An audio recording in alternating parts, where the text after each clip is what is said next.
Hello, beautiful beings and conscious co-creators. Welcome back to my channel.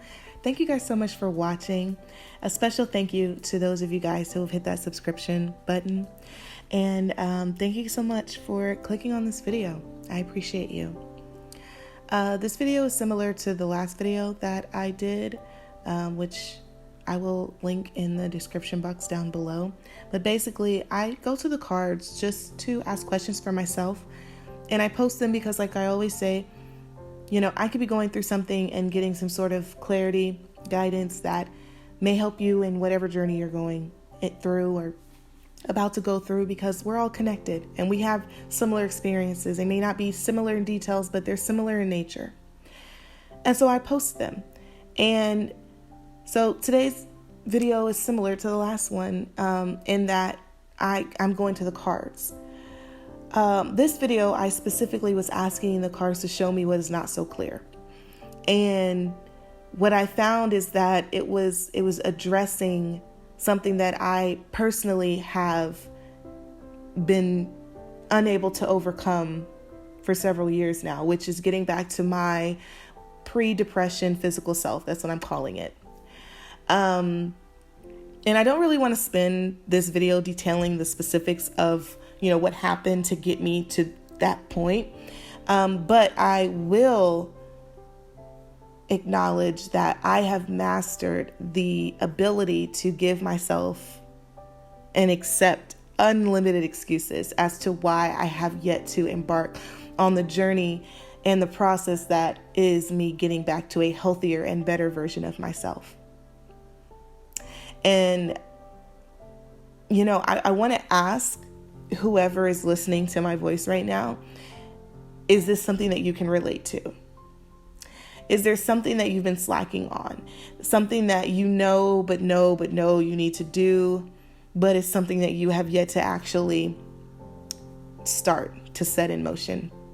And if so, this message may be for you. The first card that was pulled represented the overall energy. It's meant to set the tone for what was and is about to happen. And it's also supposed to explain the journey as a whole. And so I pulled the Prince of Cups, which signifies a reminder that this journey has nothing to do with the physical and everything to do with the non-physical aspects, elements, and characteristics about myself that will build up to change the physical. So when I saw this card, I was thinking iceberg theory, or they also call it the theory of emission by Hemingway.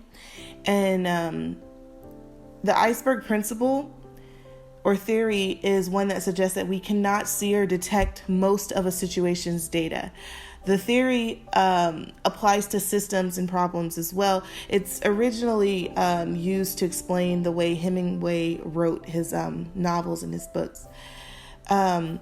And so basically, when you see an iceberg, you really only see the tip of the iceberg, and the bulk of that iceberg is below the water's surface. And so it's basically invisible. And this is actually one of the reasons the Titanic sank, because the crew only saw the tip and thought it wasn't a big deal and did not account for how large the iceberg was in comparison to what was below the water, below the surface of the water.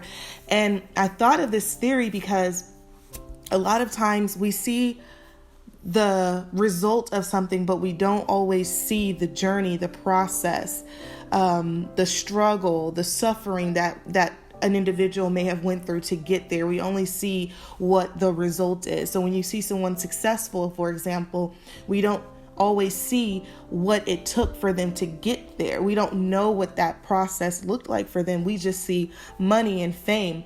You can literally use this example with anything, success, with the way someone physically looks. Like, we don't know what that person had to go through.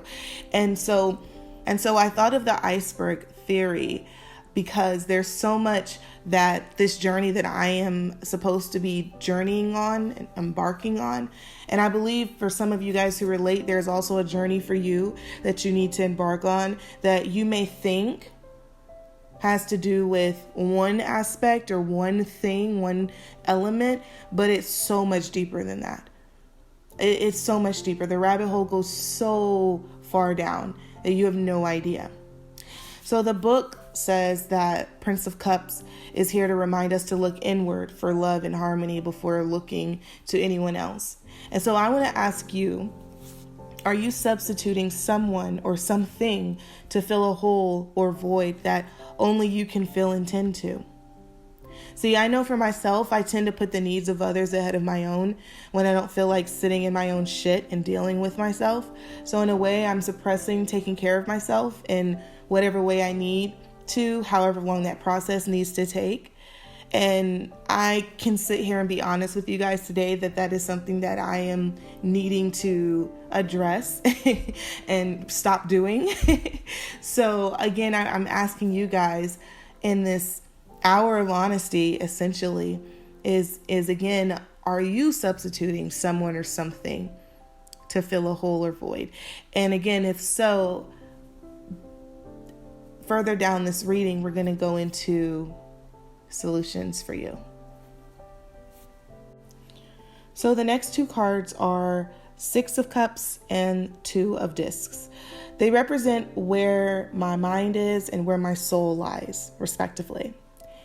And, I've noticed I feel the most disconnected with myself when I cannot tell myself no or apply just simple disciplines in the needed areas of my life.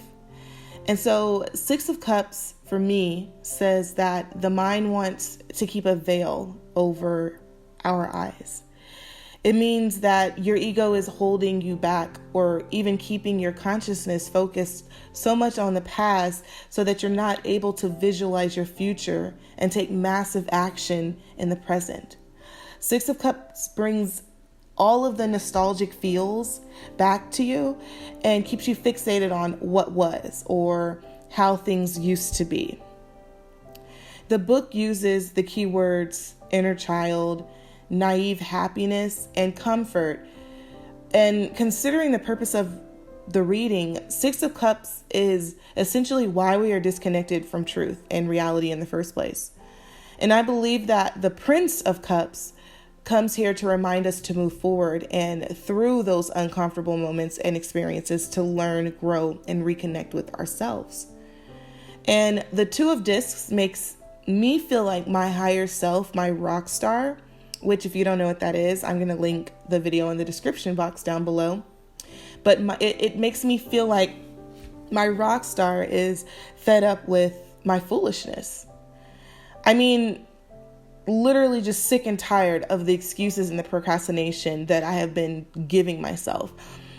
This means that, we have not been adjusting effectively to our situations, which has resulted in the vibration and emotions that we currently have. And, this whole time that I thought I had not gotten back to my best physical self, a place that I used to be, I thought it was because I was depressed all those years ago. But really, I have just been exuding poor coping skills to situations and circumstances in this game of life.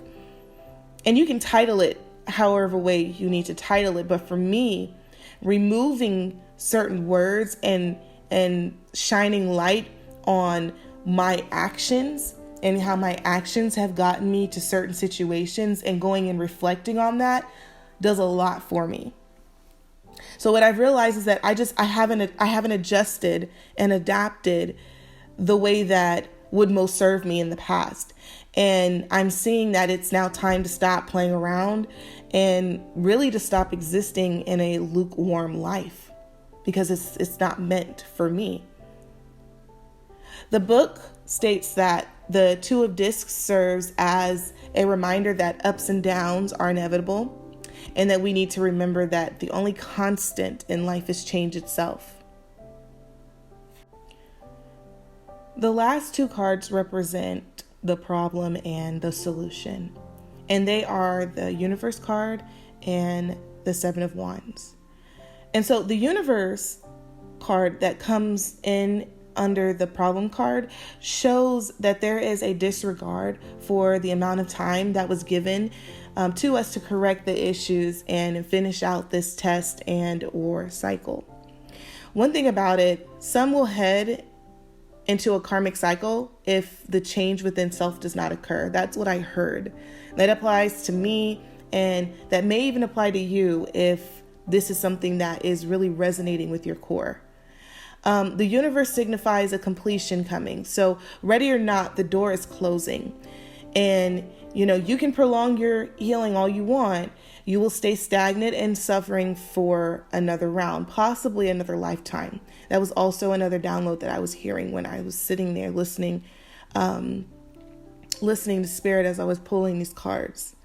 Is this was a warning card. And the solution came in the form of 7 of Wands. And so right now, it's like you are at war with your mind and you don't even realize it.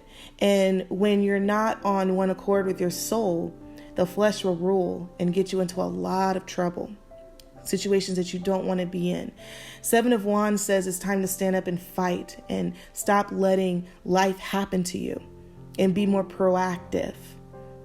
And so the book actually says to stand your ground and fight for what you have earned. It says to maintain control and defend your territory with grace. And, you have something worth fighting for. And I think that was very big for me to truly realize, is that I have something worth fighting for. If you find yourself battling between physical and non-physical, or between rock star, again, link in bio, and the world, I want you to take a second to really reflect on this reading. Maybe reflect on it again and again. Maybe meditate on this reading. And so, if anything that I said today resonated, if it helped, if it provided any type of insight, clarity, or guidance, then ashe. I'm so grateful for that. As I say before, if I can just help one person, I'm grateful. If you like this kind of content, hit the subscribe button, hit the like button, and comment down below. Let me know. Otherwise, I am going to get back to me, but I will see you guys in my next video. Okay? Bye, guys.